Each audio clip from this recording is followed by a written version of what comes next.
And they left the royal family with ambitions of being a global force for good. But Harry and Meghan's latest endeavour revealed today has split opinion on whether it's a virtue signalling stunt or a conversation worth having.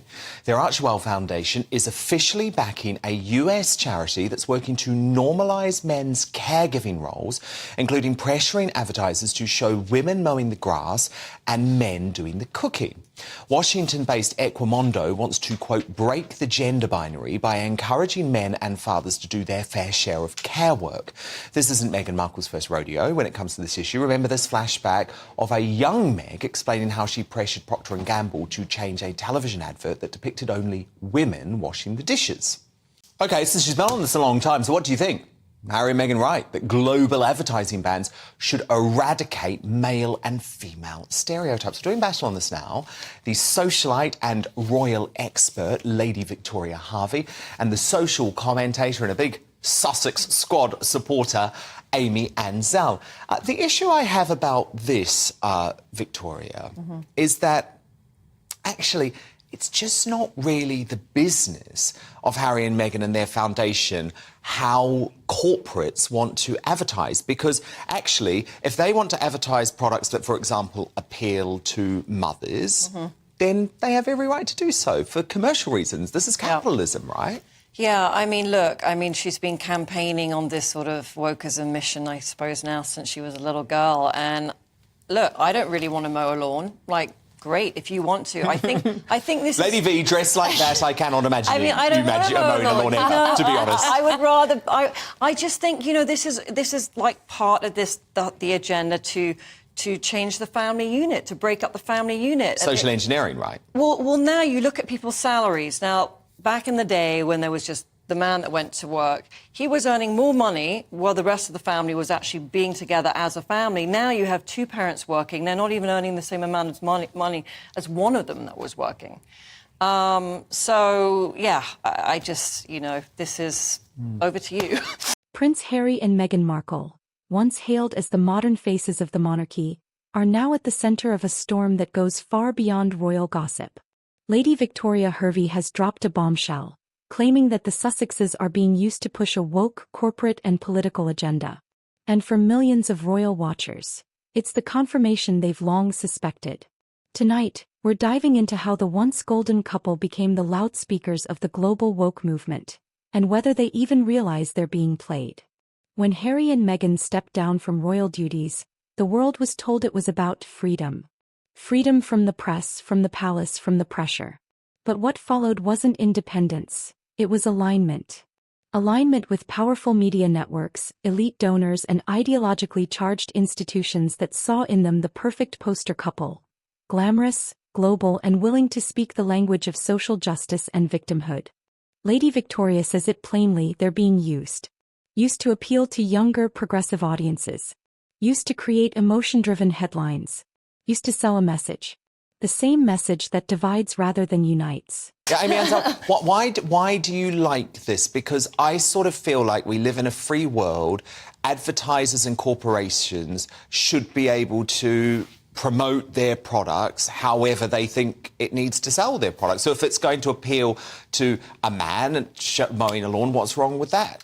But it's a bigger issue. Obviously, we know that from a young age, since the age of 11, 30 years ago, Meghan was a proponent for gender equality. So I think she did a great job. She wrote this letter to Procter & Gamble, to Hillary Clinton, and she got the change made from women to people. And I think that, you know, it's important that men can do what they want to do, women could do what they want to do, and, you know, it's important that children see from a young age, whether it's advertising I agree, but I think, you know, I was just talking to someone just now about it, and they said, you know, their husband would be super, like, really offended, actually, if, you know, they were told, actually, no, they can't mow the lawn, because they're a guy. It's, like, genetic for them. It's like... No, it's not. I used to mow lawns when I was a kid in order to make a few extra dollars. There's nothing wrong with that. But this suits the woke agenda because a female, a trans woman, right, wants to go mow the lawn. Well, why are we bowing down for the trans women? Meghan Markle, once the underdog actress who charmed the world, has become a symbol of contradiction. To some, she's an empowered feminist voice. To others, she's a walking brand, crafted to perfection, engineered for sympathy and designed for influence. Lady Victoria Hervey suggests that Meghan has become the ultimate woke weapon, blending activism, celebrity and victimhood into a single unstoppable PR force. But here's the problem: authenticity. Many critics believe the Sussexes don't live the messages they preach. Climate change crusaders flying private. Anti-bullying advocates silencing critics. Equality champions living in multi-million-dollar mansions. Lady Victoria doesn't mince words. It's hypocrisy, wrapped in a political message. It should just be more general. Anyone can mow a lawn, anyone can wash dishes. And I think that when children watch TV from a very young age, they're seeing these stereotypes, these gender-oriented stereotypes, and they shouldn't have to. But I worry about that because that's the erasure of boys and girls, too. It's trying to make them in one. Right? So now when you go to a kid's store, they're trying to, like, not have boys' toys and girls' toys. They're just trying to make it all in one thing, and it's not. Yeah, and actually, if you're a boy who wants to play with Barbie, I may have done that in my time. That's okay. I didn't like Barbie as a child. Exactly, and that's fine. But it doesn't mean actually that we need to and it lose mean all I gender wanted stereotypes. To turn into a man. No. Can you imagine? I was a tomboy climbing trees and stuff. Like if I'd had a parent like in this day and age, I could have had everything chopped off. Yeah. I just think it's a great idea for the first time for people to be really aware of what they're watching when they watch commercials, when they watch sitcoms, when they watch. I mean, think about Disney what we used to movies. watch when. Well, look at Barbie now. Look at the wokeification, the woke washing of Barbie, and the upcoming woke washing of Snow They've White. got pronouns now. And Snow White, by the way, where there's a big concern over Snow White, she doesn't have white skin. the prince kissing Snow White because he wasn't able to ask for consent. She's in a coma, right? And there's no dwarfs, and Prince Charming isn't allowed to rush in and save Snow White. So look, I don't know. I have some concerns about this, mainly from the point of view that I don't really understand why it's Harry and Meghan's business to get into social engineering via the advertising world. I mean, look, it's obviously not worked out for them, whatever they've been trying to promote. There's a backlash, everything they do. So why are they It's trying not to bring about this, that. We know that we know that R2L has a foundation and it has a production company and an audio division how's that doing? Because they do commercial work and they also do charitable work. But this do is you for their concede that it charitable is work. part of woke social engineering, though? Harry's transformation is perhaps the most tragic part of this saga.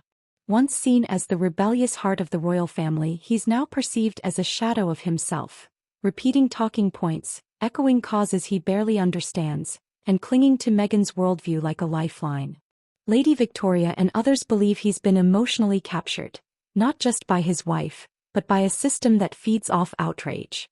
The woke industry needs a face, and Harry's royal blood gives it legitimacy. Every time he speaks, the headlines follow, not for his insight but for the division it causes. And in that division lies power. Lady Victoria goes further, claiming that major PR firms and political interests are actively shaping the Sussex image. From Netflix deals to speaking engagements, every move seems designed to push a message rather than tell a truth. This situation with the adverts.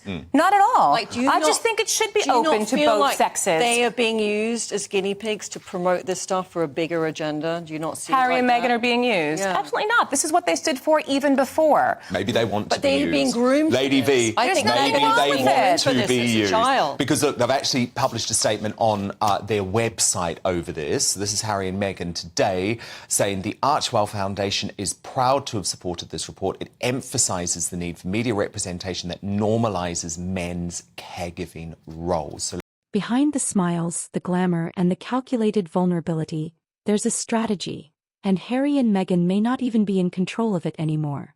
Royal biographer Tom Bower once said, "They think they're players, but they're being played." And that sums it up perfectly. The Sussexes may believe they're leading a movement, but the real leaders are sitting in boardrooms, counting the clicks. The cost of playing the woke game is always the same: public trust. Harry and Meghan's popularity has plummeted, especially in the UK. What started as admiration has turned into exhaustion. Lady Victoria's warning is chilling.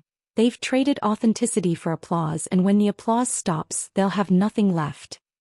And now, with every headline, every news statement, every staged appearance, it becomes clearer. The couple that wanted freedom are now bound by their own narrative. Prince Harry and Meghan Markle once had everything: respect, influence, and a chance to redefine royalty for a new age. But if Lady Victoria Hervey's claims are true, they've become something else entirely: tools in a much larger game. Do you think the Sussexes are truly in control, or have they become the face of a movement they no longer understand? Let's talk about it in the comments below. Subscribe for bold royal commentary, truth without filters, and stories the mainstream won't touch.